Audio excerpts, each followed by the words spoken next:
Ce vendredi 31 mars, les élus de la province Sud ont voté à l'unanimité en faveur d'un plan d'urgence pour aider les entreprises touchées par le risque requin et l'interdiction des activités nautiques autour de Nouméa.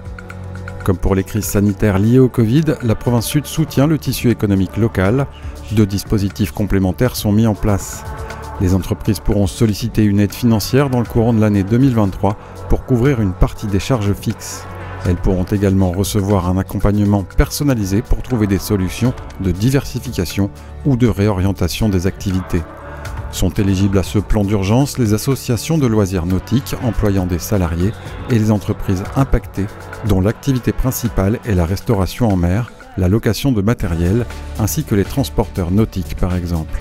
Le budget prévisionnel pour ce plan d'urgence est de 60 millions de francs. Sur l'agglo, c'est une quarantaine d'entreprises. On en a rencontré, nous, un grand nombre mercredi pour leur présenter ce dispositif d'urgence, parce que c'est bien un dispositif d'urgence dont on parle. On l'a mis en place rapidement et on l'a fait évoluer au fur et à mesure qu'on découvrait les arrêtés ou de la mairie ou du gouvernement de la Nouvelle-Calédonie. Donc l'impact pour ces entreprises n'est pas le même en fonction de leur secteur d'activité. Et donc on a essayé de faire un dispositif qui soit à la fois agile et qui réponde à leurs besoins.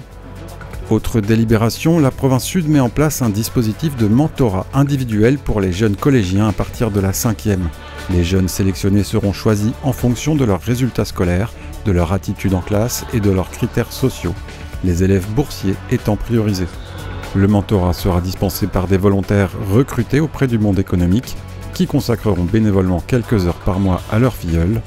Le programme sera lancé dans 2 établissements pilotes, les collèges de Porte de Fer à Nouméa et Jean Fayard de Katiramona à Dumbéa. Là, le mentorat, c'est toujours pour des élèves qui ont des capacités, mais qui vont être boursiers ou qui vont être dans un milieu social plutôt faible. C'est de les mettre en lien avec un mentor. Donc, c'est un chef d'entreprise, un cadre d'entreprise ou d'administration, et qui, une fois par mois, les deux vont se rencontrer, ils vont déjeuner ensemble, ils vont discuter. Le mentor peut les emmener également à faire des activités culturelles, voir des pièces de théâtre ou des activités sportives qu'il n'a pas l'habitude de voir.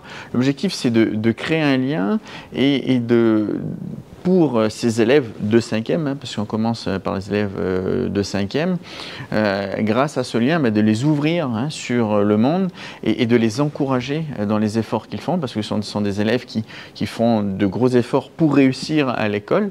Et donc là, on arrive vraiment sur l'ascenseur social à la fois porté par le système éducatif, mais également ces Calédoniens qui ont réussi dans l'administration ou dans les entreprises, qui viennent en aide à ceux qui ont envie de réussir demain. Donc c'est faire rencontrer 2 mondes qui se côtoient pas forcément aujourd'hui. Enfin, autre point du jour, le budget participatif désormais nommé Mon idée pour ma province. Ce dispositif mis en place en 2019 a permis de lancer 154 projets proposés par les habitants de la province Sud en seulement 3 ans. Un véritable succès qui, par cette délibération, permettra au plus grand nombre de participer. L'exécutif provincial a proposé des améliorations pour ce dispositif qui s'ouvre désormais aux entreprises de l'économie sociale et solidaire et permet de financer les projets à 100% lorsque ceux-ci sont réalisés en régie par la province.